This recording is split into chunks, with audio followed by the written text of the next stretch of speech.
আখিরাত মনে করান। আমরা মুসলমান, আমরা ঈমানদার, আমাদের জীবনের মূল উদ্দেশ্যই আখিরাত। আমাদের জীবনের মূল উদ্দেশ্যই ইবাদত।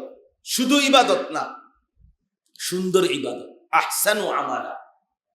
শুধু ইবাদত না, শুধু নামকে ওয়াস্তা ইবাদত। মহান আল্লাহ তাআলা এই পৃথিবীতে প্রত্যেকটা ঈমানদার মুমিন বান্দার কাছে আল্লাহর চাওয়া আহসানু আমাল। বান্দা তোমার আমলটা যেন সবচেয়ে সুন্দর হয়। আমি সুন্দর নামাজ দেখতে চাই, সুন্দর জিকির দেখতে চাই, সুন্দর তেলাওয়াত দেখতে চাই, আমি সুন্দর রুকু দেখতে চাই, সুন্দর সেজদা দেখতে চাই, সুন্দর আচরণ দেখতে চাই, সুন্দর লেনদেন দেখতে চাই, স্বামী স্ত্রীর সুন্দর সংসার দেখতে চাই, মা সন্তানের সুন্দর আচরণ দেখতে চাই, বাবা সন্তানের সুন্দর আচরণ দেখতে চাই, বিক্রেতা কাস্টমার সুন্দর আচরণ দেখতে চাই, নেতা কর্মী সুন্দর আচরণ দেখতে চাই, হ্যাঁ, অভিভাবক অধীনস্থ সুন্দর জীবন দেখতে চাই। সব জায়গায় সুন্দর সুন্দর আহসান আমি আল্লাহ দেখতে চাই। এই সুন্দরের প্রতিযোগিতা, আমল কতটা সুন্দর, ইবাদত কতটা সুন্দর, জিন্দিগি কতটা সুন্দর, আখলাক কতটা সুন্দর, লেনদেন কতটা সুন্দর, পারস্পরিক আচার আচরণ, চলাফেরা 24 ঘন্টা কতটা সুন্দর করা যায়। আল্লাহ তাআলা বলেন এই হায়াত, এই জীবন, এই যৌবন, এই রোদ, এই বৃষ্টি, এই আসমান, এই জমিন, এই চাঁদ, সূর্য, আলো, অন্ধকার সব আমি দিছি বান্দা। আমি দেখতে চাচ্ছি, পরীক্ষা করছি তোমার আমল, তোমার জীবন, তোমার কর্ম, তোমার মেহনত কতটা সুন্দর হয়। সুন্দর লিয়াবলুয়াকুম আইয়ুকুম আহসানু আমালা। উল্লাসের জন্য প্রয়োজনীয় দুনিয়া আমি এমনিতেই দেব। চিল্লাইতে হবে না, হারাম খাইতে হবে না, দুর্নীতি করতে হবে না বান্দা। যার যেটুকু দুনিয়াবি প্রয়োজন, দুনিয়ার যেখান থেকেই যা অর্জন করো সেটা তো আমার। গোটা পৃথিবী আমার। সূর্যের আলো পৃথিবীর যেই প্রান্তেই তুমি নাও না কেন সে তো আমার। খাবার তুমি পৃথিবীর যেখান থেকেই গ্রহণ করো না কেন সে তো আমার। সম্পদ তুমি যেখান থেকেই উপার্জন করো না কেন সে তো আমার। দেশে কিংবা বিদেশে, বাজারে কিংবা চাকরিতে, কৃষিতে কিংবা খেতে, সবই তো আমার। হুয়াল্লাযী জাআলা লাকুমুল আরদা যালুলান। আল্লাহ তাআলা বলেন গোটা পৃথিবী জমিন আমি আল্লাহ তোমাদের জন্য অধীনস্থ করে দিয়েছি। আমি তোমাদের অধীন করেছি, উপযোগী করেছি। এই জমিন আমাদের ব্যবহারের উপযোগী করেছেন কে? আল্লাহ বলেন আমি করেছি বান্দা, আমি করেছি। পানির মতো মাটি বানাই নাই, তাইলে তুমি দাঁড়াইবা কোথায়? আবার এতটা নরম মাটি বানাই নাই, তাইলে তুমি স্থির হইবা কেমনে? আবার এতটা শক্ত পাথর বানাই নাই, তাইলে তোমার ঘর বাড়ির খুঁটি, তোমার ফসল, তোমার ফুল ফল উৎপন্ন হবে কিভাবে? আল্লাহ তাআলা বললেন যেভাবে মাটি হলে তুমি দাঁড়াইতে পারো, যেভাবে মাটি হইলে তোমার বসত হইতে পারে, যেভাবে মাটি হইলে তোমার সমস্ত খাদ্যের প্রয়োজনীয় রিজিক মাটির থেকে উৎপন্ন হইতে পারে, ওই রকম উপযোগী করেই আমি আল্লাহ জমিন বানাইছি। আমি বানাইছি। ফামশু ফি মানাকিবিহা। আমার জমিনের যেখানে মন চায় সেখানেই তুমি বিচরণ করো। অকুলু মির রিজকিহি। আমি আল্লাহর দেওয়া রিজিক তুমি ভক্ষণ করো। যাও, যেখানে যাও গিয়া জিগাইলে শুনবা সেটা আমারই। সেটা কার? আমেরিকা পুরাটা কার? ইটালি পুরাটা কার? সৌদি আরব পুরোটা কার? গোটা জমিন আমার, আমার জমিন। কুল হুয়াল্লাযী যারাআকুম ফিল আরদ। আল্লাহ বলেন হে নবী আপনি আমার বান্দাদেরকে বলেন আল্লাহই তোমাদেরকে সারা পৃথিবীময় ছড়িয়ে দিয়েছেন, ছড়িয়ে দিয়েছেন। কে বাংলাদেশে, কে ইন্ডিয়াতে, কে পাকিস্তানে, কে সৌদি আরবে, কে ইটালিতে, কে আমেরিকাতে। আল্লাহ বলেন আমি ছড়িয়ে দিয়েছি, আমি ছড়িয়ে দিয়েছি। মায়ের 5 সন্তান একই মায়ের পেটেই ছিল, থেকে বের হয়েছে, পরবর্তীতে আমি আল্লাহ তাআলা তাদেরকে ভিন্ন ভিন্ন জায়গায় আমি ছড়াইয়া দিছি, আমি ছড়িয়ে দিয়েছি। তো আল্লাহ তাআলা বলেন গোটা পৃথিবী আমার, তোমাকে পৃথিবীময় ছড়িয়ে দিয়েছি আমি, সবকিছু আমার। অতএব প্রয়োজনীয় দুনিয়া যার যেটুকু লাগবে আল্লাহ বলেন এটুকু আমি দেব, আমি পৌঁছাবো। তুমি এটা নিয়ে একমাত্র সাধনা, একমাত্র ফিকির, একমাত্র তোমার বুদ্ধি, বিবেচনা, চিন্তা, কল্পনা, মেহনত, রাত্র দিনের প্রচেষ্টা, শুধু এইটাই বানাইও না। খাবো কি, বানামু কি, থাকবো কি, দুনিয়া ভোগ করবো কি। আল্লাহ বলে না, তুমি চেষ্টা করো, চিন্তা করো আর নাই করো। খোদার কসম আল্লাহ বলছে, বান্দা যেটুকু দুনিয়ার যা দেওয়ার আমি তা তোমাকে দেবই দেব, দেবই দেব। তুমি শুধু শুধু এত মাথাফানি করো, তুমি এত অস্থির হয়ে না। এই কথাইটাই এখানে বলছে। তুমি শুধু ফিকির করো একটাই, আমার জিন্দিগি কেমনে সুন্দর হয়, আমার ইবাদত কেমনে সুন্দর হয়, আমার আখিরাত কেমনে সুন্দর হয়, আমার বন্দেগী কেমনে সুন্দর। আল্লাহ বলে তুমি এটা ভাবো, তোমার যা লাগবে, কখন, কোন দিন, কতটুকু, আমি পৌঁছাবো, আমি পৌঁছাবো। তুমি একত্রে সব দিয়া দিলে তুমি সামাল দিতে পারতা না। আমি মনে করেন আমার এখন ৪৫ বছর, ৪৫ বছর আগে যদি ৪৫ বছরের আমার ব্যক্তিগত খাওয়ার জন্য যদি আলু যা লাগবে এটা যদি আমারে দিয়া দেয় একসাথে ৪০ বছরের আলু, আমি এটি থুমু করি। আমার ছেলে মেয়ে, বিবি বাচ্চা, ৪ জন ছেলে মেয়ে, আমি, আমার বিবি, ৬ জন মানুষ। আমরা ৬ জনের মাসিক বাজার খরচ, এই চাল, ডাল, তেল, সাবান, আদা, মরিচ, পেঁয়াজ, রসুন, আলু, এগুলা যদি আমার ৩০ বছরের একসাথে দিয়ে দেয়, এটি রাখবো কই? কথা বলে না? তা আল্লাহ তাআলা বলেন, ওমা নুনাজ্জিলুহু ইল্লা বিকাদারিম মা'লুম। বান্দা আমার কাছে তো সব আছে, কিন্তু আমি জমিনে নাজিল করি প্রয়োজন পরিমাণ। আমি আল্লাহর কাছে নির্ধারিত পরিমাণ, ওই পরিমাণ হিসাবে, ওই পরিমাণ হিসাবে। নাইলে তোমরা সামাল দিতে পারবা না, এটা সামাল দিতে পারবা না। এখানে এই কথাটাই আল্লাহ তাআলা বলছেন, ওমা মিন দাব্বাতিন ফিল আরদ ইল্লা আলাল্লাহি রিজকুহা। আল্লাহ তাআলা বলেন, এই পৃথিবীর জমিনে, আমার এই সৃষ্টির মধ্যে যত প্রাণ, যত কিছু বিচরণ করছে, শূন্যে উড়ুক আর পাহাড়ের চূড়ায়, কিংবা জঙ্গলের গভীরে, কিংবা সাগরের তলদেশে, কিংবা সমতল ভূমিতে, যেখানে যা বিচরণ করছে, যেখানে যা নিঃশ্বাস নিতেছে, যেখানে যত প্রাণের অস্তিত্ব আছে, মানুষ হোক আর জীব হোক, জন্তু হোক আর জানোয়ার হোক, কীট হোক আর পতঙ্গ হোক, পাখি হোক আর পশু হোক, আল্লাহ তাআলা বলেন সমস্ত কিছুর পুরা হায়াতের রিজিকের পূর্ণ জিম্মাদারি আমি আল্লাহ আমার নিজের কাঁধে, আমি ফরজ হিসাবে, আমি আমার দায়িত্বে তুলে নিলাম। ফরজ হিসাবে নিলাম, ফরজ হিসাবে, ফরজ হিসাবে, হ্যাঁ, ফরজ হিসাবে নিলাম। অর্থাৎ আমি দেবই দেব। ফরজ মানে আবশ্যক, ফরজ মানে বাধ্যতামূলক। অথচ আল্লাহর উপরে বাধ্যতামূলক করার কারো অধিকার নেই। আল্লাহকে অর্ডার দেওয়ার কারো ক্ষমতা আছে? আল্লাহর উপরে আইন প্রয়োগ করার কারো ক্ষমতা আছে? কিন্তু আল্লাহ বলেন, কারো আইনে না, কারো সুপারিশে না, কারো অর্ডারেও না, কারো চাপেও না, কারো আন্দোলনেও না, আমি এমনিতেই আমার নিজের দয়ায়, আমার মেহেরবানি হিসাবে, আমার বান্দা যাতে টেনশন না করে, এজন্য আমি শক্তভাবে বলার জন্য, বুঝার জন্য আমি বললাম, বান্দা পুরা হায়াতের রিজিক সমস্ত মাখলুকাতের আমি আমার হাতে, আমার কাঁধে ফরজ হিসাবে আমি দায়িত্ব নিলাম। তাফসীরের মধ্যে আছে, একজনই বুঝেন, তাফসীরের মধ্যে আছে একজন মানুষ তার জীবনে, আমি আপনি আমাদের জীবনে আল্লাহ প্রদত্ত যত কিছু, সবকিছু রিজিক।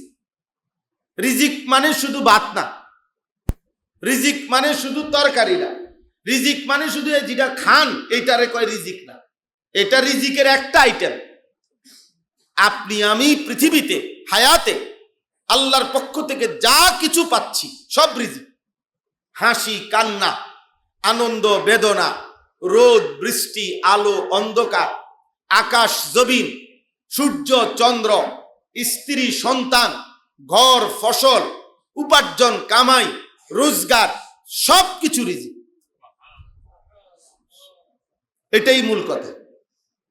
তাহলে রিজিক শুধু কি ভাত না, রিজিক মানে আমার জিন্দিগি। এই যে আমার গায়ে গরম লাগে, আমার গায়ে ঠান্ডা লাগে, আমার জীবনের সমস্ত কিছু, আমার এই পোশাক, আল্লাহ বলে কাদ আনজালনা আলাইকুম লিবাসান, বান্দা তোমার যে পোশাক আমি নাজিল করছি, কোরআনের আয়াত। আল্লাহ বলছে ওই যে লোহা, লোহা আল্লাহ বলেন আমি নাজিল করছি। ওয়া আনজালনাল হাদিদ, লোহা আমি নাজিল করছি জমিনে, আমি নাজিল করছি। এই কায়নাতের সব আমি দিছি বাবা।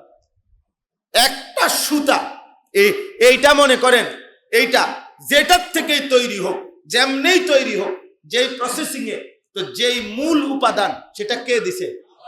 তো এইটা মনে করেন যেভাবেই তৈরি হোক, কাগজ দিয়া হোক আর মাটি দিয়া হোক, যেটা দিয়ে বানানো হোক, এটার মূল উপাদান, প্রথম উপাদান কার দেওয়া? আল্লাহ তাআলা বলেন এই কায়নাতের এমন একটা জিনিস নাই যেটা আমার না, এমন হইতে পারে না। আর সবটাই রিজিক। তো সব আমি প্রতিদিন সূর্য দিচ্ছি, চাঁদ দিতেছি, রোদ দিতেছি, বৃষ্টি দিতেছি, আলো দিচ্ছি, অন্ধকার দিতেছি, সকাল দেই, দুপুর বানাই, বিকাল বানাই। আমি আল্লাহ তাআলা তোমারে হাসাই, তোমারে কাঁদাই। এত কোটি কোটি প্রাণী, এত কোটি কোটি পশু, এত কোটি কোটি জীব, তোমাদের প্রয়োজনে সব আমি প্রস্তুত রাখতে পারছি, সব দিলাম নিয়ম মাফিক। প্রতিদিন নাফরমান দুগা ভাতের জন্য, অল্প কয়টা ভাতের জন্য, একটা শুধু বিল্ডিং এর জন্য এত মিথ্যা কথা কেন বললি? আমি আল্লাহ এত কিছু দিতে পারলে বুঝি এই বিল্ডিং এর এই দুগা ভাতের হালাল ব্যবস্থা আমি করতে পারতাম না? বলেন না। আমরা দুর্নীতি কইরা, আমরা যারা সুদ খায়, যারা চুরি করে, যারা ডাকাতি করে, যারা ওজনে কম দেয়, যারা হারাম খায়, এই হারামখোররা, সুদখোররা, এই কিস্তিখোর বেঈমানরা, এই নাফরমানরা, এরা সূর্যটা নিজে কিনে আনো। কথা বলে না? ওরা একটা আলোকিত ভোর বানাক, বলে আমার তো টাকা আছে, টাকার জোরে রাত 12টায় আমি বেড়া হইলে দুপুরের আলো ফুটাই দেবো। হ্যাঁ আন, তুই আন, তোর আব্বারে ডাক। সম্ভব? তো আল্লাহ তাআলা বলে তো তুমি দেখতেছো আমি চারিদিকের গোটা পৃথিবী আমি নিয়ন্ত্রণ করছি স্বাভাবিকভাবে। এর চাইতে কত বড় বড় বিষয় আমি দিচ্ছি। অল্প কয়টা ভাত, এ কিতা লইছো তরকারি? ভাত এর বুঝতে এক টুকরা, আর কিতা করলা ভাজি আর মসুরির ডাল। হ্যাঁ, এই ডাল কদ্দুর লইছে, কদ্দুর করলা ভাজি লইছে, এক টুকরা গোস্ত আর দুগা ভাত খাইছে। হায় হায় রে নাফরমান, এ করলা ভাজি কদ্দুরে লেগে বুঝি এত মিশা কথা কম লাগে? ব্যাক কল না কি পরি, এক একজনের বিশ্বাস করে অবাক লাগে মাঝে মাঝে। আমি তাকাইয়া দেখি, আরে কি করতেছে টাকার লাগিয়া, কি করতেছে দুনিয়ার জন্য। মানে আক করিলেই হাত, মুখ খুললে মিশা কথা কয়, মুখ খুললে মিথ্যা কথা কয়। এত মিথ্যা, এত দুর্নীতি, এত চুরি সামারি, এত এত রাহাজানি, কি দরকার? কি দরকার?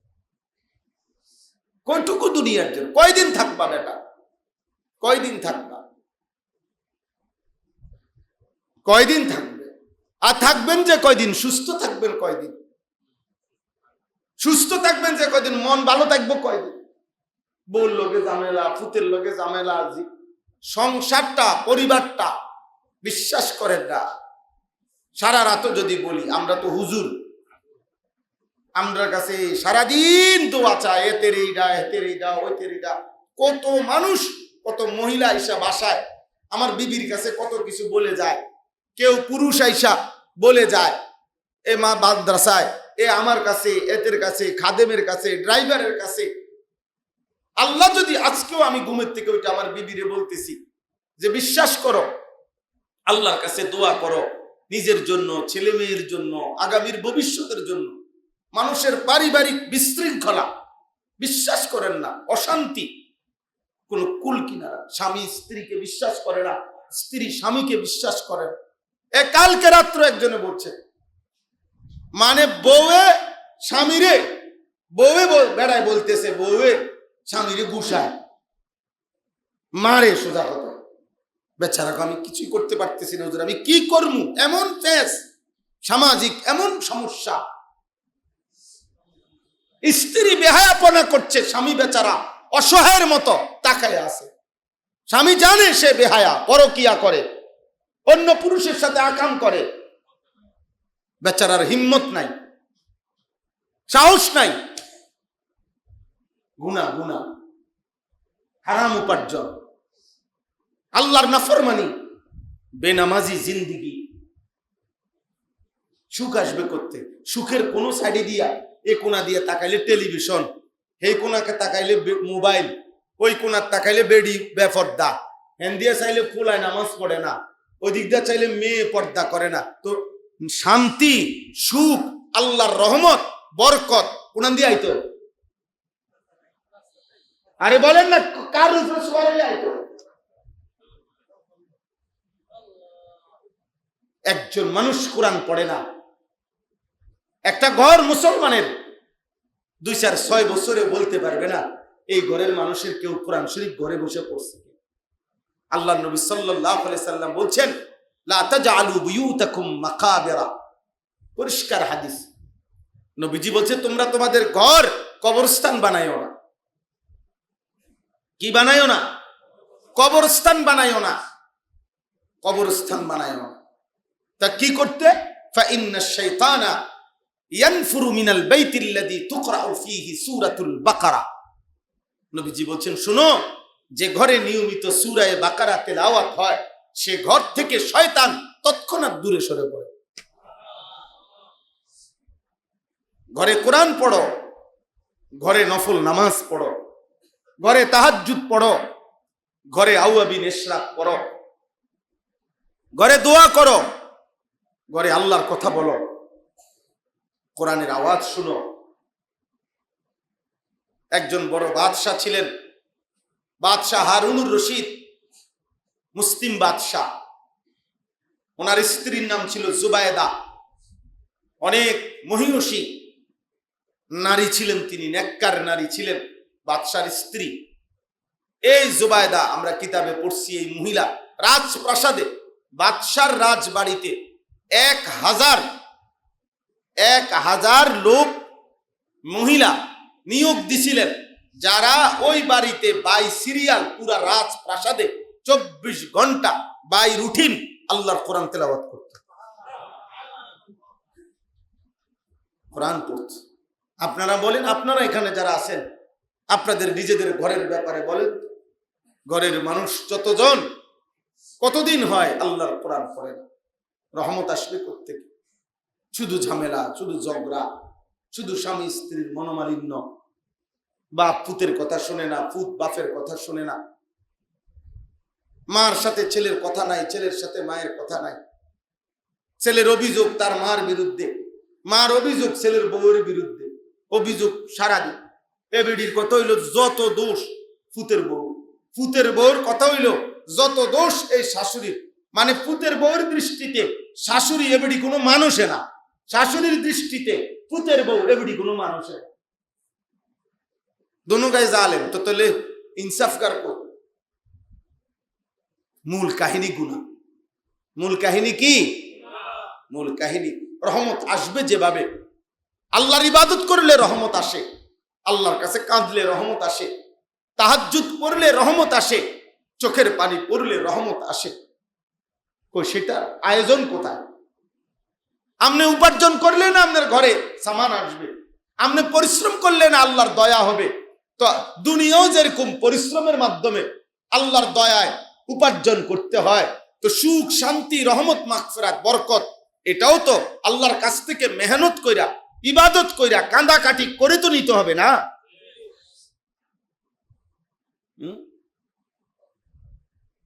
বলেন না? আপনি বসে বসে বিড়ি খাইবেন আর আল্লাহ তাআলা আপনার উপরে রহমত নাজিল করবে। আপনি বসে বসে চা দোকানে টেলিভিশনে নর্তকীর নাচ দেখবেন আর আপনার উপরে আল্লাহ রহমত নাজিল করবে। আপনার ছেলে 365 দিনে একদিনও ফজরের নামাজ পড়বে না আর আপনার ঘরেই আল্লাহ কেবল রহমত নাজিল করতো। আল্লাহর ঠেকা লাগছে। হ্যাঁ, এটা ইনসাফ। আপনি দিবেন? আপনার অফিসে নিয়োগকৃত কর্মচারী আজগা 1 বছরে আপনার অফিসে কাজে আসে না, 1 মাস ধরে, এরপরও আপনি প্রত্যেক দিন তার বাজার করে দিবেন তো? ওমা মিন দাব্বাতিন ফিল আরদ। শেষ আমার কথা। আল্লাহ তাআলা বলেন রিজিকের দায়িত্ব আমি নিলাম। ভাত, মাছ, চাল, ডাল, আলো, অন্ধকার, রোদ, বৃষ্টি, অর্থ, সম্পদ, চাকরি, ব্যবসা, বিল্ডিং, দালান, আসবাবপত্র, সব সব আল্লাহ বলছেন আমি নিলাম, তুমি আমার কাছে থাকো। যখন যা বরাদ্দ তখন তা আমি দেব। আমিও মাস্টাররে এখন বললাম, আমি সেই ইমাম যে এই মসজিদে 10 বছর জুমা পড়াইতে আসছি ফরদাবাদ। তো আসতে গিয়ে কতদিন গেছে, সিনজিত করে করে ভাঙ্গা ভাঙ্গা বিজ্জা বিজ্জা আইছি। 10 বছর আলহামদুলিল্লাহ। তো মালিক যখন যার জন্য মালিকের ইচ্ছা। আমার গাড়ির দাম এখন 50 লাখ টাকা। তাহলে আগে যিনি আমার যে অবস্থায় রাখছেন তিনিও আমার আল্লাহ, এখনো আমার যে অবস্থায় রাখছেন তিনিও আল্লাহ। আবার যদি কোনোদিন না থাকে কিছু, সেদিনও আমার আল্লাহ। হাসলেও আমার আল্লাহ, কাঁদলেও, সুখে থাকলেও আমার আল্লাহ, দুঃখে থাকলেও আমার। আমি তাকে ছাড়বো কেন? আমি তাকে ছাড়বো কেন? আমার যে আর কেউ নেই? আমাদের আর কেউ আছে? ওয়ায়ালামু মুস্তাকাররাহা ওয়া মুস্তাওদাআহা। আল্লাহ বলে বান্দা মৃত্যু পর্যন্ত হায়াত, প্রতি সেকেন্ড তুমি কোথায় কোথায় থাকবে আমি জানি। আমি জানি। গত রাত্রে আমি খাইছি এক জায়গায়, আজকের সন্ধ্যায় খাইছি আরেক জায়গায়। আমি কোনো বেলা ভাত খাই বাসায়, আর অধিকাংশ বেলা ভাত খাই মানুষের বাড়িতে। তো আল্লাহ তাআলা বলেন এই পুরা দেশ জুড়ে কখন তুমি কোথায় থাকবা, কোন বেলা, কোনখানে খাইবা, ঠিক কোন টাইমে খাইবা, আল্লাহ তাআলা বলে এটা আমার বন্টন কর, আমি জানি। ও মুস্তাউদাআহা, এবং শেষ পর্যন্ত তোমার দাফন হবে কোথায়, মৌত হবে কোথায়, আল্লাহ তাআলা বলেন আমি সেটাও জানি। অতএব মৃত্যুর মুহূর্ত পর্যন্ত তোমার শেষ লোকমা খাবার আমি তোমার কাছে পৌঁছাবো। তুমি ঘাবড়াইও না বান্দা, শুধু শুধু আমার থেকে ছেড়ে দিও না, আমারে ছেড়ে দিও, বরং আমার জন্য দুনিয়া ছেড়ে দাও, আমার জন্য গুনাহ ছেড়ে দাও। হ্যাঁ, মান তারাকা শাইআন ইত্তিকা আল্লাহ আযজা ওয়া জাল আ'তা আল্লাহু খায়রাম মিনহু। নবীজি বলেন আল্লাহর ভয়ে যে দুনিয়ার কিছু ছেড়ে দিল, আল্লাহ তাকে তার চাইতে কোটি গুণে খায়ের, উত্তম আল্লাহ তাকে নিজ হাতে দিয়ে দিল।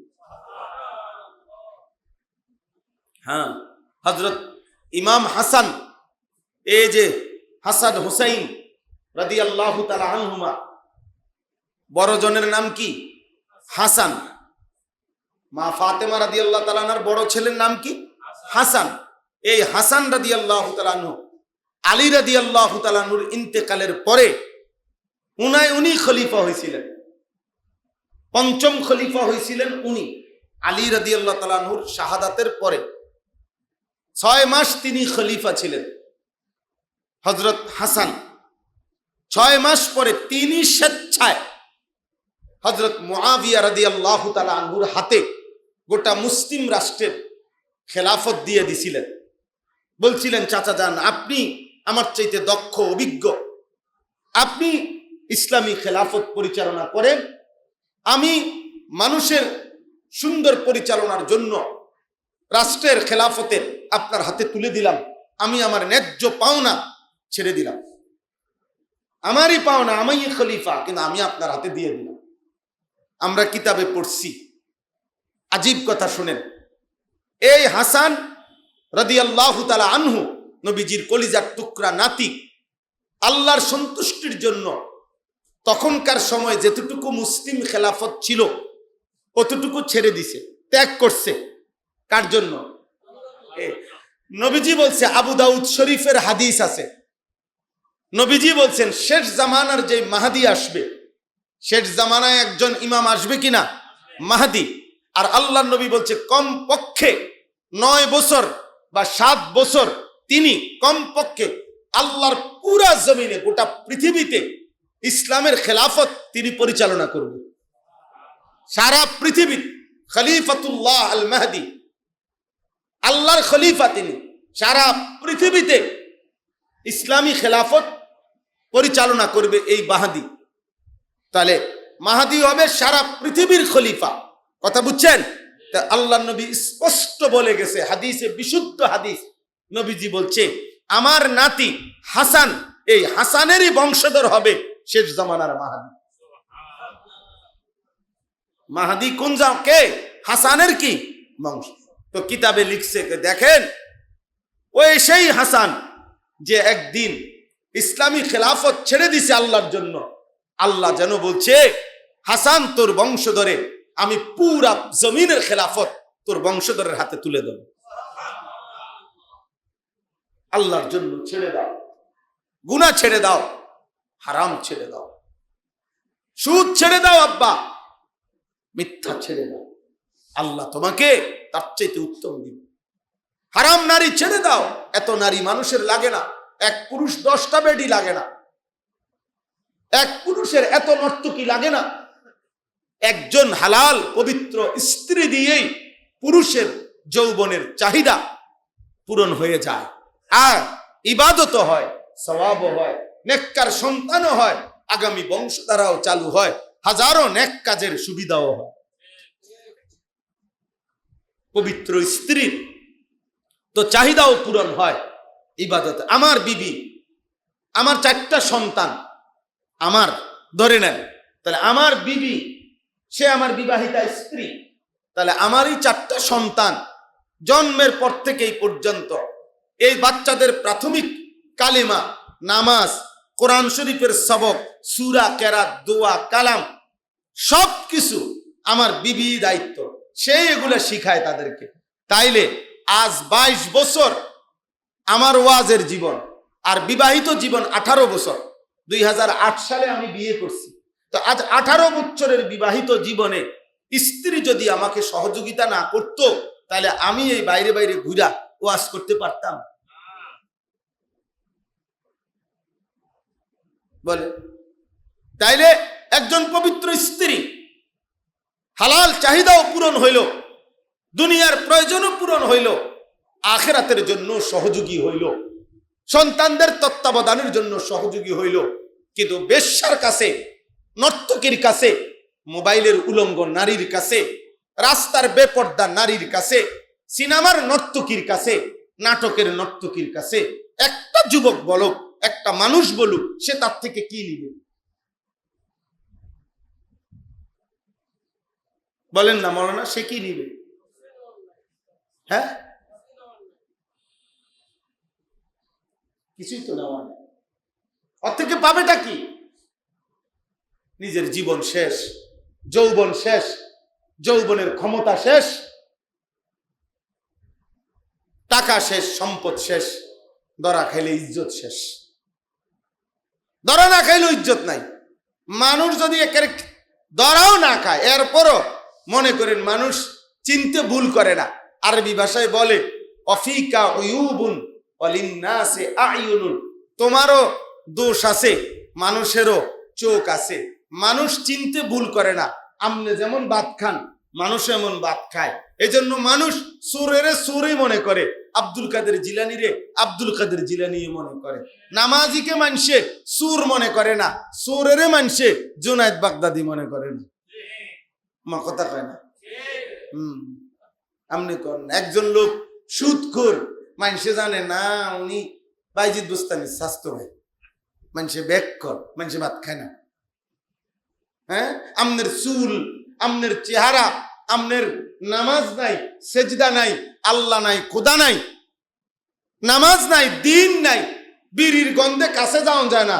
মানুষে মেরে মনে করে আল্লাহু আকবার মাশাআল্লাহ, চাচা তো একের বাইজিৎ বুঝতামই না, মানুষে বুঝছে না। আমনে বিড়ি খান, মানুষে বুঝছে বাইজিৎ বুঝতাম।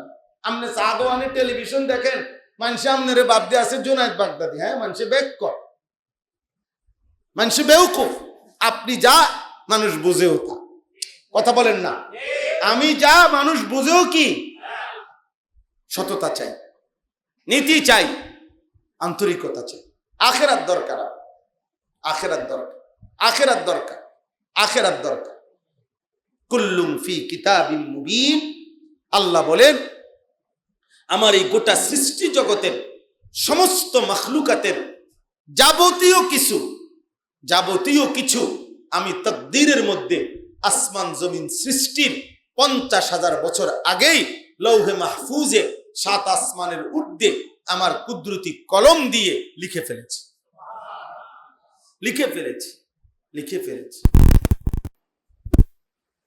এটাই ফয়সালা, এটাই কার কখন রিজিক, কার কখন কোন প্রয়োজন পূরণ হবে, সব কার কাছে লেখা আছে? তাকদীরে লেখা আছে, তাকদীরে লেখা আছে। এই জন্য আসলে ছাদের উপরে পানির টাঙ্কি, ওইখানে যদি টাঙ্কির মধ্যে পানি 500 লিটারের টাঙ্কি, নিচে যদি আপনি অজুর জন্য ট্যাপ 5টা লাগান তাইলেও 500 লিটার পানি শেষ হবে। 10টা লাগান তাইলেও 500 লিটার পানি শেষ হবে। যদি 20টা ট্যাপও লাগান তাহলে পানি শেষ হবে কতদূর? 500 লিটার। কারণ পানি উপরে টাঙ্কিত কত? 500 লিটার। তো যদি বদলাইতে হয়, পানি বাড়াইতে হয়, তাইলে টাঙ্কি বদলাইতে হবে না ট্যাপ বাড়াইতে হবে? কথা কয় না? ট্যাপ বাড়াইলে পানি বাড়বে, কি বদলাইতে হবে? ঠিক আপনার যদি রিজিক বাড়াইতে হয় তো আসমানওয়ালা যার কাছে রিজিক উনার লগে কথা কইতে হবে। আপনি এনে দান্দাবাজি করলে হইতো না। আপনি মাটির মধ্যে জমিনে আরো দান্দা বাড়াইবে, এ যত দান্দা যোগফল সমান, বুঝছেন? 12 রে 6 দিয়া, মানে 12 রে 2 ভাগ করলে 6 6, 12 রে 4 ভাগ করিলে 3 3 4, 12 রে 3 ভাগ করিলে 4 4 4। কথা বুঝছেন? 12 রে যদি 2 ভাগ করেন আপনার, তাইলে 2 2 করে আপনার 6 ভাগ যদি করেন তাহলে 2 2 করে 12। 12 রে যদি 12 ভাগ করেন তাহলে 1 1 1 করে 12। ফলাফল কত? ফলাফল 12। ও ফলাফল শেষ পর্যন্ত আপনি দূরে আইছে, যে দূর আপনার জন্য রিজিক। আপনি মনে করছেন আরে এনতে 30,000, হেনতে 10,000, ওনতে 20,000, এই মিললে হইল 30 আর 20 50, এনে 10 60 60,000। 3টা ব্যবসা করো না, 60,000 আইছে। আল্লাহ বলছে না বান্দা, বিশ্বাস করো, তুমি যদি 60,000ই তোমার বরাদ্দ থাকতো তো এনে বইও 60,000। এইটা যে মাস্টার যদি বুঝে, আল্লাহ সবাই বুঝার আল্লাহ কবুল করে নেয়। তাইলে বললাম, অর্থাৎ আল্লাহ তাআলা আমাদের জন্য সবকিছু কি করে রাখছেন? নির্ধারণ করে রাখছে। আল্লাহ তাআলা বলেন 100টা চুল এদিক সেদিক হবে। ইন্নার রিজকা লা ইয়াতলুবুল আবদা কামা ইয়াতলুবু আজালাহু। এই হাদিসটাই পড়ছিলাম। নবীজি বলেন, আমার উম্মত শোনো, নিশ্চয়ই প্রত্যেক মানুষের মৃত্যু তাকে যেমন তালাশ করে নেয়, প্রত্যেক মানুষের বরাদ্দকৃত রিজিক এভাবে তাকে তালাশ করে নেয়। মৃত্যুকে কেউ ডাকতে হয় না, মৃত্যু তোমাকে নিজেই খুঁজে নেয়, রিজিকও তোমাকে খুঁজে। আমার ছোট মেয়েটা 4.5 বছর, তো এখন যে রুফালি আম প্রত্যেক দিন দুপুরে হয় অথবা রাত্রে আমি আমার মেয়ের সাথে বৈশা প্রায় প্রতিদিনে 2টা 4টা আম কাইটা খাই। মানে আমি কাইটা দিলে ওই খায়, আমরা দুজনে, আমি আর আমার ছোট মেয়ে মিল্লা খাই বাসায়। ও বৈশা থাকে আমার লাগে যে আব্বুর লগে আম খাইব। তাইলে এখন প্রতিদিন সিস্টেম হলেই যে বড়াটা একটা যদি সে খায় তো হে কয় আব্বু এটা আমনের, তো ঠিক আছে আমার সিরিয়াল, তো এরপর একটা হের সিরিয়াল, এরপর একটা আমার সিরিয়াল। কিন্তু অধিকাংশ সময় হেই বন্টন করে যে আব্বু এটা আমনের, কিন্তু আমি খাইতে লাগলে বড়া একটু মুখে দিলে কয় না আব্বু আমি এটাও আমিও খামো, এটাও আমি খামো। তো ঠিক আছে নেই মা, নাও তুমি খাও। তাহলে আল্লাহ তাআলা যেন বলতেছে, আনিস তুমি ভাবছিলা এই বড়া তোমার না, এক কোনা দিয়া এক কামড় হয়তো তোমার, বাকিটা তোমার মেয়ে। আমি তারটা তাকে দিছি, তোমারটা তোমাকে দিছি। রিজিক নির্ধারিত। রিজিক কি? রিজিক বাফের খাবারের প্লেটের মাঝখানে এক লোকমা থাকে হয়তো সন্তানের রিজিক।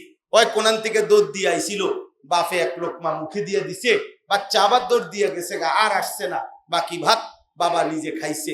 আল্লাহ যেন বলছে পুরা প্লেটের সবগুলো ভাত তুমি মনে করছিলা তোমার জন্যই নিছিলা, মাঝখানে এক লোকমা তোমার সন্তানের রিজিক আমি পৌঁছায় দিলাম, বাকিটা তোমার রিজিক। সব কোথায় ফায়সালা?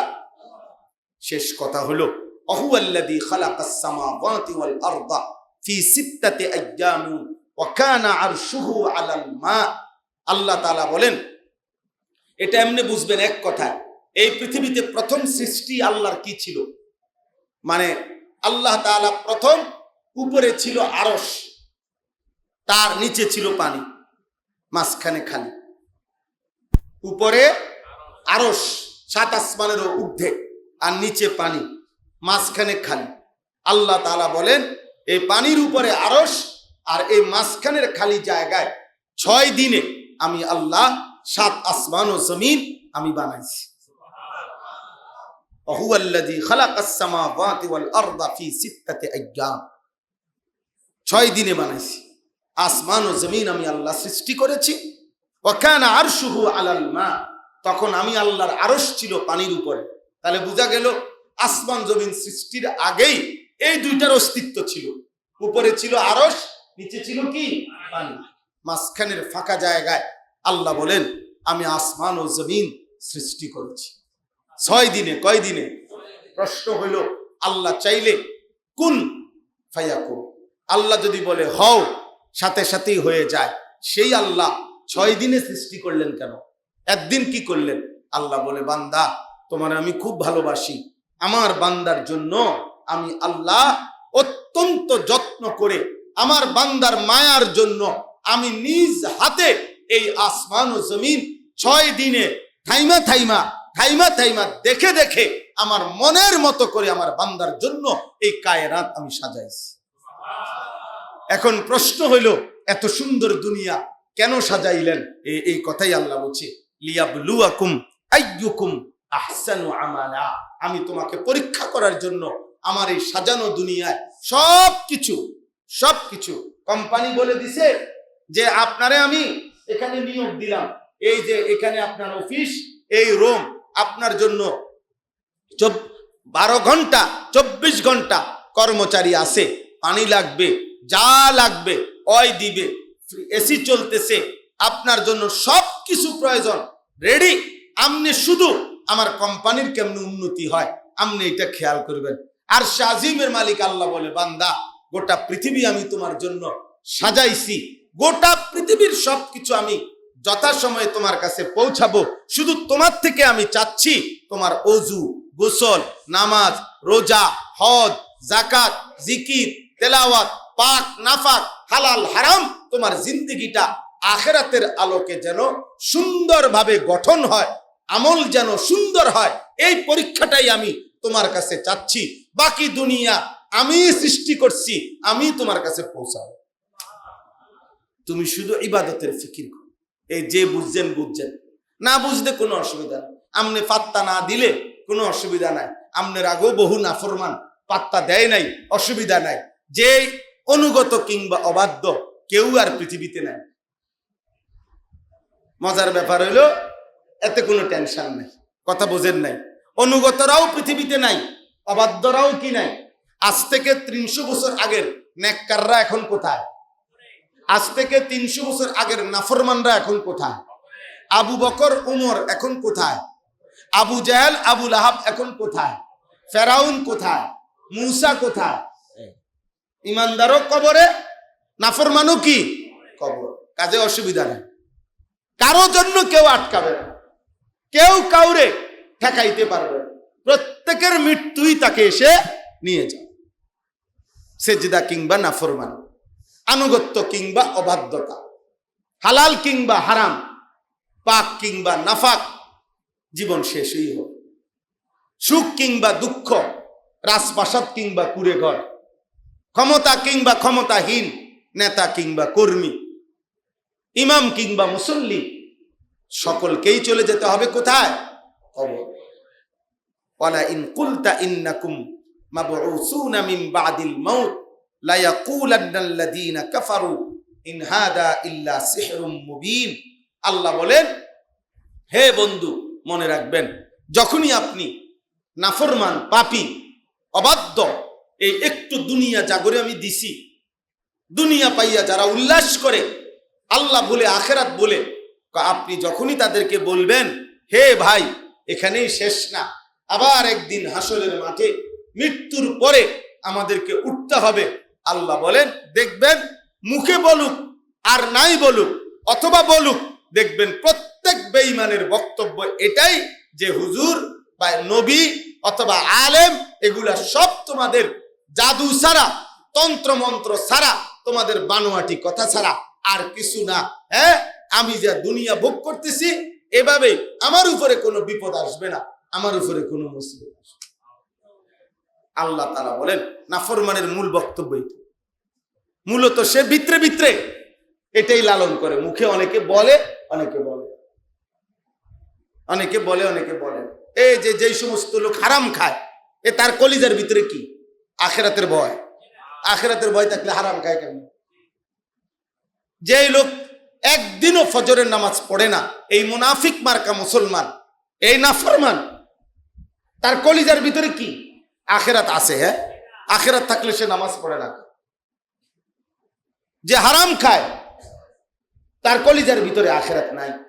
হয়তো মুখে স্বীকার করে না, মুখে বলে না আর কি, আর কেউ বলে ফেলে, ও হুজুর, হুজুর গো, সব কথা ধরে চলন যেত। আরে অন যে যুগ, ইতান বুজুর্গি লইয়া বইয়া থাকলে হইতো না। আরে সুবহানাল্লাহ, উনার ইবলিস বলে গেছে যে এই যুগে আর বুজুর্গি নাই, এই যুগে সব চিটারি। তারে শয়তানে বলছে, শয়তান, শয়তান ইবলিসে বলে দিছে ওনারে, ওনার এই যুগ নাই। কোন যুগ নাই? পৃথিবীতে কোনো এমন যুগ ছিল না, পৃথিবীতে এমন যুগ কখনোই ছিল না। মনে রাখবেন, যেই যুগের যতজন মানুষ ততজনই নেককার, এমন যুগ পৃথিবীতে ছিল না। কথা কয় না। নবী সাল্লাল্লাহু আলাইহি সাল্লামের জামানায় 100 ভাগ মানুষ সারা পৃথিবীতে, নবীজির 63 বছরের জীবনে পৃথিবীতে যত মানুষ ছিল সবাই নেককার ছিল। কথা বলেন, আপনারা বলেন তো। তাইলে আপনি যে কইলেন ওনার এই যুগ নাই, কি বুঝাইতে চাইছেন? সেই যুগ কোন যুগ? যেই যুগে সবাই জুনায়েদ বাগদাদিয়া ছিল? ছিল এমন? নাই। তাহলে পৃথিবীতে ভালো মন্দ, আলো অন্ধকার, সুখ দুঃখ, হালাল হারাম, পাক নাফাক, এটা চলমান। এর মাঝখান দিয়ে আমাকে বাঁচতে হবে, আমার আখিরাত আমি রেডি করতে হবে। এই যুগ নাই, এই যুগ আছে, এই যুগ নাই, এই যুগ আছে, এসব সংবং কথার কোনো অর্থ নেই। আপনি বলেন, পৃথিবীতে চুরি ছিল না কোন যুগে? পৃথিবীতে ডাকাতি ছিল না কোন যুগে? তো তাইলে পৃথিবীতে দুর্নীতি ছিল না কোন যুগে? আবার পৃথিবীতে নেককার ছিল না কোন যুগে? সমান তাল, সমান তাল। হাদিসে আছে, এই জন্য নবী সাল্লাল্লাহু আলাইহি সাল্লাম বললেন, এমন একটা সময় আসবে, শেষ, যে সময়ে আল্লাহর এই জমিনে আল্লাহ আল্লাহ এই নাম বলবে, আল্লাহর নাম, এমন একজনও থাকবে না।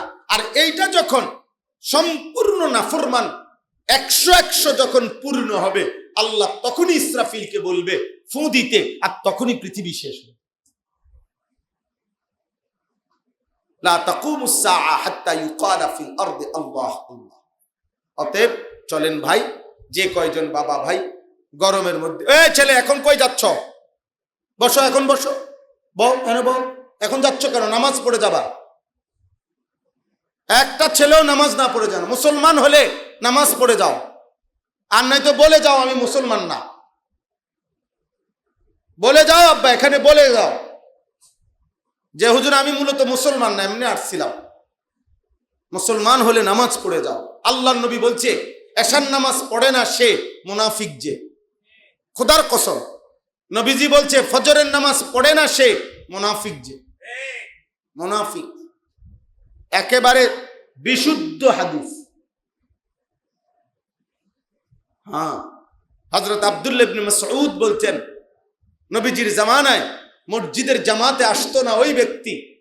নবীজির জামানায় উনি বলছেন, সাহাবী বলেন, আমরা বুঝতাম মসজিদে জামাতে নামাজ পড়ে না ওই ব্যক্তি কানা মুনাফিকান বাইয়িনুন নিফাক, যে প্রকাশ্য মুনাফিক সেই ব্যক্তি ছাড়া নবীর জামানায় আর কেউ মসজিদের জামাত মিস করত না। হাদিস মিয়া হযরত আব্দুল্লাহ ইবনে মাসউদ বলেন মসজিদের জামাত মিস করত কেবল ওই মুনাফিক যে বাইয়িনুন নিফাক, যার মুনাফিকি প্রসিদ্ধ হয়ে গেছে, স্পষ্ট হয়ে গেছে যে এটা কাট্টা মুনাফিক, এটা যার নামে সিল পড়ে গেছে, ও সে ছাড়া বাকি সব মুসলমান পুরুষ মসজিদের জামাতে নামাজ পড়ে। আল্লাহ আমাদেরকে হেফাজত করে, আল্লাহ আমাদেরকে হেফাজত করে। প্রিয় বাবা, আজ জোর করেই বলা উচিত, আজকে তোমাদেরকে টেনে ধরা উচিত। আমাদের সন্তানদেরকে টেনে ধরার কেউ নাই, অভিভাবক নাই, বাপ থাইকাও নাই, মা থাইকাও নাই, যার কারণে ছেলে খেলে বেড়ে বেহাল। এই কারণে আল্লাহ আমাদের সবাইকে, শুধুমাত্র আমার কথার এই শেষ কথা, আমাদের জীবন আখিরাত। আমাদের জীবন কি? আখিরাত, ইবাদত। আমরা মুসলমান, আমাদের জীবন শুধু কামাই রোজগারি না। কামাই রোজগারি আমাদের জীবনের একটা প্রয়োজনীয় অংশ, এটা আল্লাহই আমাদের জন্য পৌঁছাবেন। যে মনে রাখবেন একটা শেষ কথা, এটা হাদিস তাফসিরে আছে, যে আপনি যদি বলেন সব আল্লাহ দিবে তো আমি বইয়া তাই, না না, সিস্টেম হলো তাকদির আছে। আল্লাহ বলছে সব কিছুর তাকদির আছে, এটা বলছে কিনা? এই তাকদিরটাই এটা। আমনে পরিশ্রম করবেন, এবড়া বইয়া থাকবো, এবড়া পরিশ্রম করবে, এবড়া বইয়া থাকবো। আপনি সুস্থ থাকবেন, উনি অসুস্থ থাকবে। আপনি ব্যবসা করবেন, উনি চাকরি করবে, উনি ফসল করবে। আল্লাহ তাআলা আপনার আমার একটা সেকেন্ডের নড়াচড়াও কি করবেন এটাও তো তাকদিরে লিখে রাখছে। আপনি আর উল্টা করবেন কেন? আপনার বাপও তো করতে পারবে। আপনার জন্য তাকদির যদি থাকে 10 বছর 30 বছর কর্ম, তা আপনি শুয়ে থাকবেন কেমনে? আপনার জন্য যদি তকদিরে থাকে 30 বছর পঙ্গু, প্যারালাইজড, অসল, আপনি কাম করবেন কেমনে? বুঝেন নাই কথাটা? অতএব এক কর্ম বলেন আর অবসর বলেন, সবই তাকদির।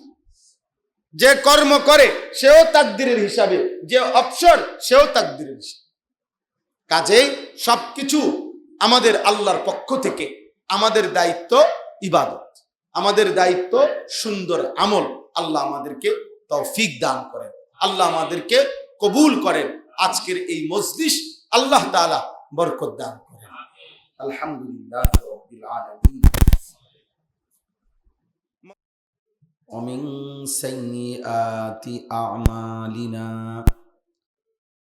من يهده الله فلا مضل له ومن يضلله فلا هادي له ونشهد أن لا إله إلا الله وحده لا شريك له ونشهد أن سيدنا وحبيبنا ومولانا محمدا عبده ورسوله أما بعد فأعوذ بالله من الشيطان الرجيم بسم الله الرحمن الرحيم وما من دابة في الأرض إلا على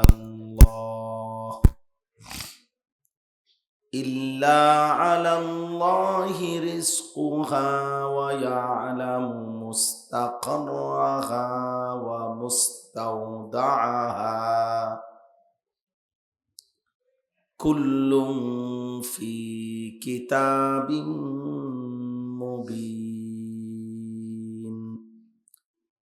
وهو الذي خلق السماوات والأرض في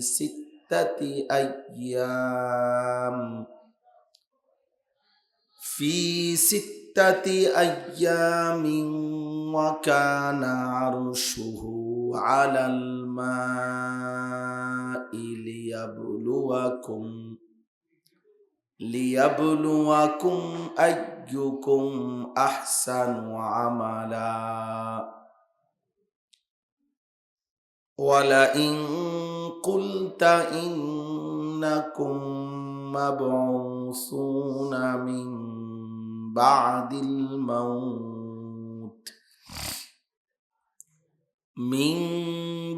الموت ليقولن الذين كفروا إن هذا إلا سحر مبين صدق الله مولانا العظيم وقال نبينا صلى الله عليه وسلم إن الرزق ليطلب العبد كما يطلب أجله اللهم صل على محمد وعلى آل محمد كما صليت على إبراهيم وعلى آل إبراهيم إنك حميد مجيد اللهم بارك على محمد وعلى آل محمد كما باركت على إبراهيم وعلى آل إبراهيم إنك حميد مجيد سبحانك لا علم لنا إلا ما علمتنا إنك أنت العليم الحكيم আলহামদুলিল্লাহ আল্লাহ পাক রব্বুল ইজ্জত যুল জালাল ওয়াল ইকরামের ফজল করম রব্বুল আলামিনের ইহসান মেহেরবানি দয়া আল্লাহ তাআলা আমাদেরকে আজ 25 জুন 2026 রোজ বৃহস্পতিবার বিবাড়িয়া জেলা বাঞ্ছারামপুর উপজেলাধীন ফরদাবাদ উত্তর সরকার বাড়ি বাইতুন নূর জামে মসজিদের উদ্যোগে আজকের এই ইসলাহি মাহফিলে আল্লাহ তাআলাই আমাদেরকে আসবার বসবার আল্লাহর জন্যই জমা হওয়ার তৌফিক দান করেছেন আলহামদুলিল্লাহ।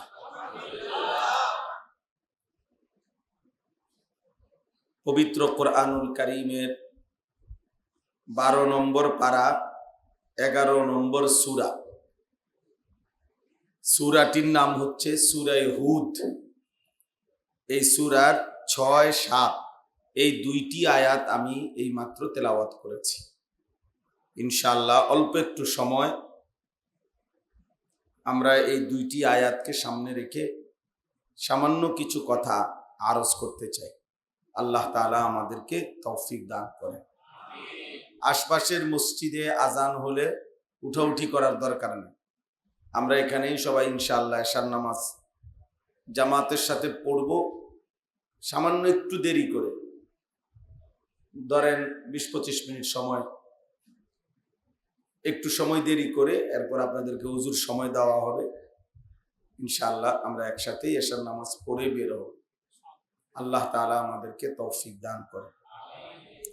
মূলত আমি মাগরিবের সময়ই আসছি ফরদাবাদ, কিন্তু যেহেতু আমি রোজা রাখছিলাম, আশুরার রোজা, মুহররম মাসের নফল রোজা, যার কারণে ইফতার করছি আমাদের কাজল মাস্টার সাহেবের বাসায়।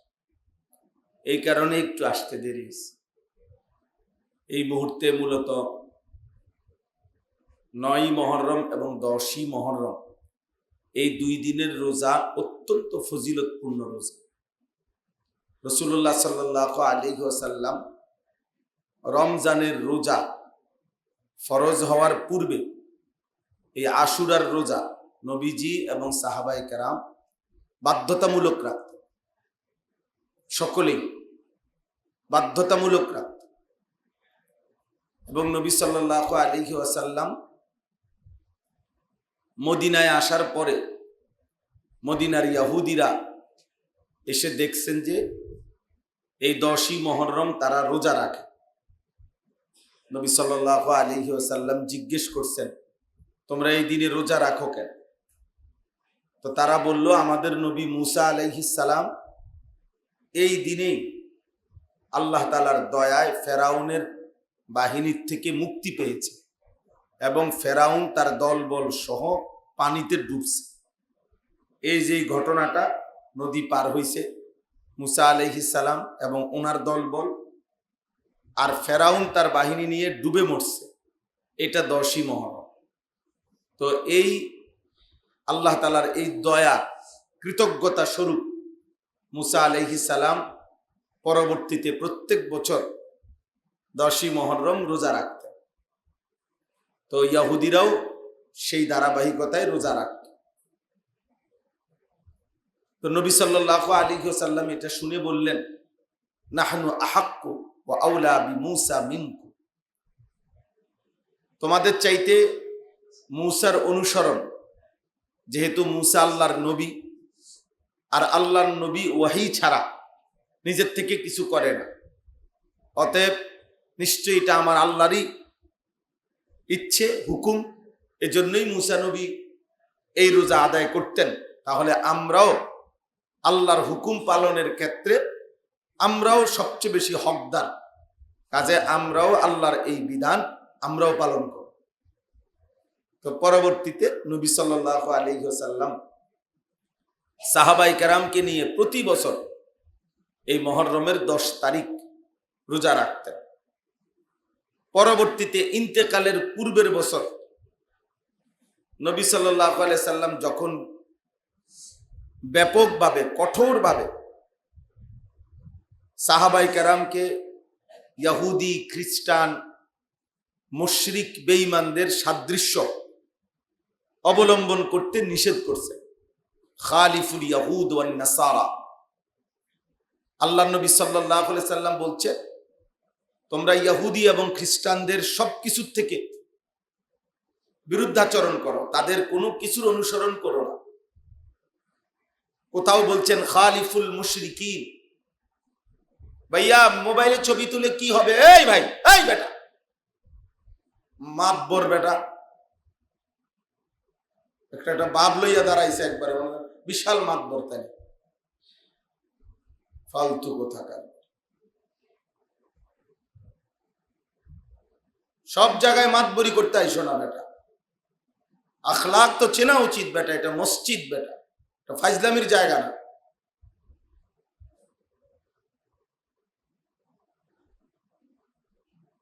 একটা অসভ্যতা বেঈমান আমাদেরকে ধরায় দিছে আর পাগল মাতাল বানায় দিছে ছেলেদের, যে যখন এটা মানায় না, না মানায় কিচ্ছুর দরকার না, তোর মনে কইলেই ছবি উড়ে। এটা মানুষ হোক, গরু হোক, ছাগল হোক, হুজুর হোক, পাবলিক হোক, ল্যাংটা মানুষ হোক, আপনি দেখবেন একটা ল্যাংটা মানুষও যদি থাকে, এর ছবি উড়ানোর মতো পাগল পাইবেন। অসংখ্য প্যান্ট ফিন্দিন না মানুষ পাইবেন যে হে ল্যাংটা মানুষের ছবি তুলতেছে। আশ্চর্য দেখে, একটা গাড়ি অ্যাক্সিডেন্ট করে মনে করেন একটা সবগুলো যাত্রী মরে গেছে, এমন অসংখ্য অসভ্য পাইবেন, হেরা ভিডিও করতেছে, অথচ মানুষগুলো সব কি মরে যাচ্ছে। একটা গাড়ি পুড়ে যাইতেছে মনে করেন, আপনি দেখবেন অসংখ্য বর্বর ওরা ভিডিও করতেছে, ওদের কাছে খুব মজা লাগতেছে, লাইভ চলতেছে, সারা বিশ্বের মানুষের দেখাইতেছে, দেখেন একটি বাস কেমনে পুড়ে, একটা মানুষ কেমনে মরে, দেখেন সবাই দেখেন, এটা খুব আনন্দের বিষয়, সবাই দেখেন, আমার মোবাইলে লাইভ চলতেছে। একবার আপনার সীতাকুণ্ড কন্টেইনারে ডিপুতে আগুন লাগছিল, আরো 7-8 বছর আগে। তখন এই ডিপু আগুন, এক একটা কন্টেইনারের তেল ফাইটা ফাইটা, মানে আগুন, তীব্র আগুনে এক ছেলে, সব পত্রিকা ছিল, ভিডিও করতেছিল লাইভ। এই অবস্থায় যে বেখেয়ালে আগায় গেছে আগুন, আগুন টান দিয়া একদম ভিতরে ঢুকায় ফেলছে, একদম পুরে ছাই হয়ে গেছে, পুরে ছাই হয়ে গেছে। এই জন্য ভাইয়া এটা বোঝা উচিত, তোমরা নওজোয়ান ছেলে পেলে কোন জীবনের কোন উদ্দেশ্য নেই, জীবনটা একটাই আত্মপূজা, মানে নিজের মনের চাহিদার পূজা। নিজের চাহিদা, আমার ইচ্ছা, এটাই আমার খোদা, আমার মনের ইচ্ছা, আমার মনে যা চায় তাই করব আমি। এখানে বিধান কি, শরীয়ত কি, আল্লাহ কি, রসুল কি, দিন কি, এটা আমার জানার বিষয়। আমার মনের ইচ্ছাই আমার খোদা, এটা কোরআনে বারবার আছে কথা। এটা আল্লাহ তাআলা স্পষ্ট বলছে যে তার মনের ইচ্ছাকে নিজের খোদা বানায়। আল্লাহ বলছে ও জানোয়ার, ইনহুম ইল্লা কাল আনআম। আল্লাহ বলছে সেই ব্যক্তির পরিচয় আর কিছুই নয়, শুধুই জানোয়ার, যার মনের ইচ্ছা। হাসে কেন? আমার মন চাইছে। কাঁদেন কেন? আমার মন চাইছে। এখানে দাঁড়ায় রয়েছো কেন? আমার মন চাইছে। এই মিয়া, মানুষের কষ্ট হইতেছে, চিল্লাইতেছো কেন? এই আপনার অসুবিধা কি? আমার মন চাইছে, আমি চিল্লাই। এই মেয়েটা পিছনে হাঁটতেছো কেন? আমার মন চাইছে, আমার মন চাইছে। জোরে জোরে সাউন্ড দিয়ে গান শুনতেছো কেন? আপনার অসুবিধা কি? আমার মন চাইছে। এই সকল কিছুতে কি উত্তর একটাই, কি? আমার মন চাইছে, আমার মন চাইছে। আল্লাহ কোরআনে বলছেন এই মনের চাওয়া যার খোদা, সে জানোয়ার অথবা তার চাইতে নিকৃষ্ট। ইনহুম ইল্লা কাল আনআম বাল হুম আদাল্লু সাবিলা। হয়তো জানোয়ার অথবা তার চাইতে নিকৃষ্ট। এটা খুব খেয়াল। প্রত্যেক মানুষ এক সুতা, একজন বিবেকবান বিচক্ষণ মানুষ এক গ্লাস পানি খাওয়ার সময়ও সে চিন্তা করে এখানে আমার নবী সাল্লাল্লাহু আলাইহি ওয়াসাল্লামের সুন্নাত কি। সাহাবায়ে কেরাম এভাবে খেয়াল করতেন, তাকায় থাকতেন নবীজির দিকে, যে নবী সাল্লাল্লাহু আলাইহি ওয়াসাল্লামের জিন্দেগি কেমন। এটাই মূলত জীবন। আমরা মুসলমান, আমাদের জীবন প্রতিনিয়ত গঠন করা, এটাই আসলে আমাদের মূল ডিউটি। হুজুরে হুজুরের ওয়াজ করে, শ্রোতা শ্রোতার মতো চলে, ইমাম আসে ইমাম যায়, বক্তা আসে বক্তা যায়, খতিব আসে খতিব যায়, কিন্তু হুজুর হুজুরের মতো, পাবলিক পাবলিকের মতো, এটার নাম ইসলাম না। এই বলা, এই ব্যবস্থাপনা, এই সব কিছুর মাকসাদ ইসলাহ। ইন উরিদু ইল্লাল ইসলাহ। কোরআনে আছে প্রত্যেক নবী মানুষদেরকে বলতেন, হে আমার জাতি, তোমাদেরকে দিবানিশি আল্লাহর দিকে ডাকতেছি, আর কোনো উদ্দেশ্য নাই, উদ্দেশ্য একটাই, আমি তোমাদের ইসলাহ, সংশোধন চাই, আমি তোমাদের জীবনের সংশোধন চাই। এখানে আছে এই সূরা হুদের মধ্যে প্রত্যেক নবী নিজ নিজ কওমকে লক্ষ কোটি বার, হাজার হাজার বার আল্লাহর দিকে ফেরাইতে চাইছে। প্রতিবারই প্রত্যাখ্যান করছে জাতি, আর আল্লাহর আযাব আসছে শেষ পর্যন্ত। তখন নবীগণ আযাবের মুহূর্তে আযাবের দিকে তাকিয়ে চোখের পানি ফেলে ফেলে নবীগণ বলতেন, আবলাগতুকুম রিসালাতা রাব্বি। হায় আমার জাতি, আমি তো আমার আল্লাহর পক্ষ থেকে আল্লাহর বাণীগুলো তোমাদের কাছে পৌঁছাইছিলাম। ওয়া নাসাহতু লাকুম, আমি তো তোমাদেরকে কত নসিহত করেছি। ওয়ালাকিন লা তুহিব্বুনান নাসিহিন, কিন্তু তোমরা তো কোনো উপদেশই পছন্দ করলা না।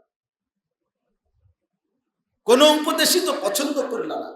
আজ তোমাদের এই করুণ পরিণতি। নূহ আলাইহিস সালাম তাকায়া দেখছেন ওনার জাতি শেষ হয়ে গেছে। হুদ আলাইহিস সালাম তাকায়া দেখছেন ওনার জাতি শেষ হয়ে গেছে। এই নবী হুদ একজন নবীর নাম, যার কওমের নাম ছিল কওমে আদ জাতি। হযরত নূহ আলাইহিস সালামের পরে এই পৃথিবীতে মানুষ সৃষ্টির ইতিহাসে আল্লাহ তাআলা সবচেয়ে শক্তিশালী, সুঠাম, লম্বা, মজবুত দেহের অধিকারী বানাইছিলেন এই আদ জাতিকে। তাদের দুইটা বংশধর, একটা হলো আদ, একটা সামুদ। এই দুই জাতিকে আল্লাহ তাআলা, মানে একই বংশধর, তারা দুইটা শাখা আর কি, স্বাস্থ্যদের তো ভাই এরকম। তো এরা এই পৃথিবীতে আল্লাহ তাআলা তাদের চাইতে বেশি শক্তিধর আর কাউকে বানায়। কোরআনে আছে, তারা বলতো মান আসাদ্দু মিন্না কুওয়া, তারা বলতো আমাদের চাইতে শক্তিতে বেশি এই সৃষ্টি জগতে কে আছে, এভাবে অহংকার করত। হুদ আলাইহিস সালাম কত ডাকছে, কত ফিরাইতে চাইছে, কুফরি করো না, শিরিক করো না, মানুষের উপরে জুলুম করো না, আল্লাহর নাফরমানি করো না। কোনোভাবেই তারা বুঝতে চেষ্টা করে, কোনোভাবেই না।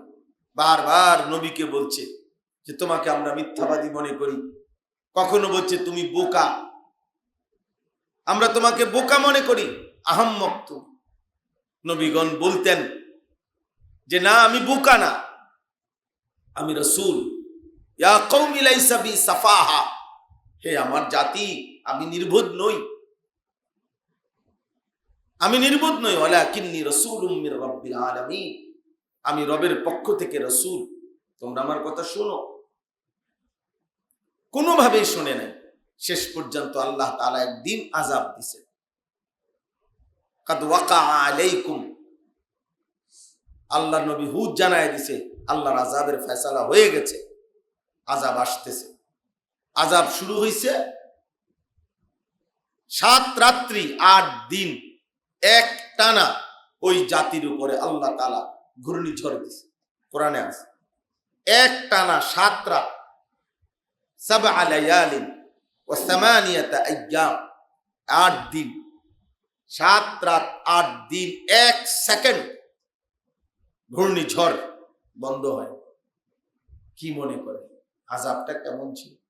তাফসীরের মধ্যে আছে এক মানুষ এত লম্বা লম্বা বিশাল দেহি, 40 হাতের মতো লম্বা, শূন্যে উঠা ডিগবাজির মতো খাইতে খাইতে আসার খাইয়া খাইয়া পড়ছে, তসনস করে দিছে আল্লাহ। কোরআনে আছে, আল্লাহ বলেন ইন্নাহুম কানু কওমান আমিন, আহা তারা বড় অন্ধ জাতি ছিল।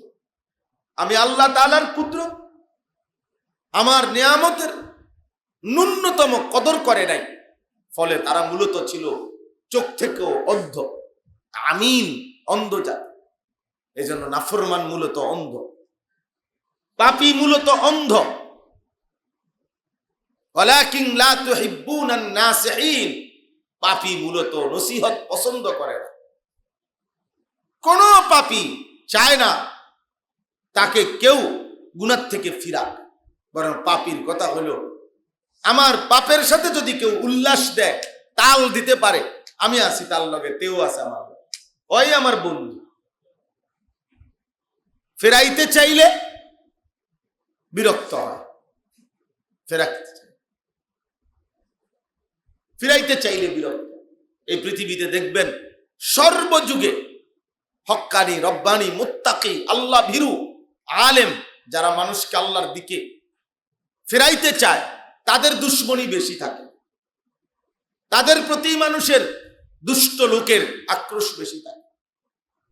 এই বেঈমান বলেন, মুশরিক বলেন, ইহুদি, খ্রিস্টান, নাস্তিক, মুরতাদ, ইসলাম বিরোধী যত চক্র সারা পৃথিবীতে, তারা কি মনে করেন ষড়যন্ত্র যে করে এই সুদখোর ঘুষখোরের বিরুদ্ধে?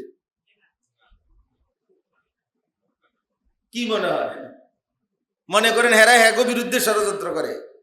যে সমস্ত নারী বেহায়া বেপর্দা, যেই ছেলে খারাইয়া মুতে, তার বিরুদ্ধে ষড়যন্ত্র করবো কি? হেতে তো হের লগেই আছে। বেহায়া তো সাথেই আছে তাদের, তার বিরুদ্ধে আর ষড়যন্ত্র করবে কি? এই জন্য সর্বসময় সমস্ত ষড়যন্ত্রের কেন্দ্রবিন্দু হইলাম আমরা হুজুররা, আমরা মোল্লারা। আমাদের বিরুদ্ধেই সমস্ত ষড়যন্ত্র, আমাদের বিরুদ্ধেই যাবতীয় চক্রান্ত। কোন আলেমে দ্বীন একটা কথা বললেই আপনার সেখানে আপত্তি দেখবেন। এই অসংখ্য নেতা রাজনৈতিক আছে, দেখবেন চা দোকানের রিক্সার ড্রাইভার, অটো ড্রাইভারে কথা বললে এটা মানতে পারে, কিন্তু শুধু চেষ্টা করে হুজুররা যাতে করতে না। হুজুরদেরকে বলে দিবে রাজনীতির কথা বলবেন না, ইমাম সাহেবরে বলে দিবে কররা পাবে, খতিব সাহেবরে বলে দিবে। কারণ হুজুর আমনে কইলে ঝামেলা, ওই বাকিরা সবাই বলুন। বাকি যে কেউ বলতে পারবে, শুধু হুজুর বলতে পারবে। হুজুর বলতে গেলেই পেশ করে যাব। উনি তো কোরআন সুন্নাহর আলোকে বলবে, হালাল হারাম বিশ্লেষণ করে বলবে, দুনিয়া আখিরাতের আলোকে বলবে। তখন তো নিজের স্বার্থের ক্ষতি হবে। আল্লাহ আমাদেরকে মাফ করে দেন। প্রিয় ভাই, প্রিয় বাবা, মুসলমানের সন্তান ভাইসা গেলে তো ভাইসাই গেলা। জোয়ারে যে ভেসে যায় সে তো খুব কঠিন না। জোয়ারের মধ্যে, জোয়ারের মুখে লোহা ভাসায় দিলেও ভাইসা যাবে। কিন্তু জোয়ারের বিপরীতে, স্রোতের বিপরীতে দাঁড়িয়ে থাকা এটা একটু কঠিন। কিন্তু পৃথিবীতে মানুষ তাদেরকেই সফল বলে। যে সে এ সমাজে যখন তার সমবয়সীরা অন্যায়, অশ্লীলতা, বেহায়াপনা, চুরি চামারি, জিনা, ব্যভিচার, হারাম সুদ, হারাম উপার্জন, ধোঁকাবাজি, প্রতারণী, ছিনতাই, অবৈধ উপার্জন হারাম করত, ওই যুবক এই সমাজে দাঁড়িয়ে, এই মানুষটা, ওই মুসলমান, এই লোকটা ওই সমাজে দাঁড়িয়ে আল্লাহকে ডাকছে, হারামের দিকে যায় নাই, আল্লাহর ইবাদতে লেগে থাকছে। পৃথিবী হাজার বছর পরেও এমন মানুষকেই স্মরণ করে। পৃথিবীতে তারা অমর হয়, পৃথিবীতে তারা অক্ষয় হয়, পৃথিবীতে তারা শ্রদ্ধেয় হয়, পৃথিবীতে তাদের খ্যাতি থাকে। আর এই নাফরমান অল্প কয়দিনের নগদ দুনিয়া। এ যতক্ষণ খাইছে ততক্ষণই, যতক্ষণ পেশাব করছে ততক্ষণই, যতক্ষণ নারী দেখছে ততক্ষণই, যতক্ষণ ব্যভিচার করছে ততক্ষণই, যতক্ষণ নাচ গান করছে ততক্ষণই। এরপরে আর কিছু নেই, আর কিছু নেই। বলে আজকে আমি তো প্রতিদিন বলি, আজকে তো যেই সমস্ত ছেলে পেলে এই খেলা নিয়ে, এই পাগলামি, এই খেলা তো কয়েকদিনের মধ্যে শেষ হয়ে যাবে, শেষ হয়ে যাবে। খেলার একটা শেষ আছে না? কিন্তু বাম কাঁধে যেই গুণাগুলো ফেরেশতা লিখলো, এগুলো মুছবে কেন? ব্রাজিলও ঘরে ফিরে যাবে, আর্জেন্টিনাও ঘরে ফিরে যাবে, সবাই সবার জায়গা মতো চলে যাবে। কিন্তু নাফরমান মুসলমান এই উল্লাস, এই নারী, এই নাচ গান, এই বেপরদিকি, বেহায়াপনা, এর কারণে যে গুনাহ আমল নামার মধ্যে লেখা হলো বাম কাঁধে, সেগুলো মুছবে কিভাবে? বলে সেগুলো মুছবে কিভাবে? হ্যাঁ, এই জন্য আল্লাহ আল্লাহ আল্লাহ আল্লাহ আল্লাহ, আমরা প্রত্যেকের আমাদের এটা বোঝা উচিত। আমাদের এই সমস্ত ইসলাহি মাহফিল বছরের পর বছর আপনাদেরকে বলা, একজনকেও উদ্দেশ্য একটাই,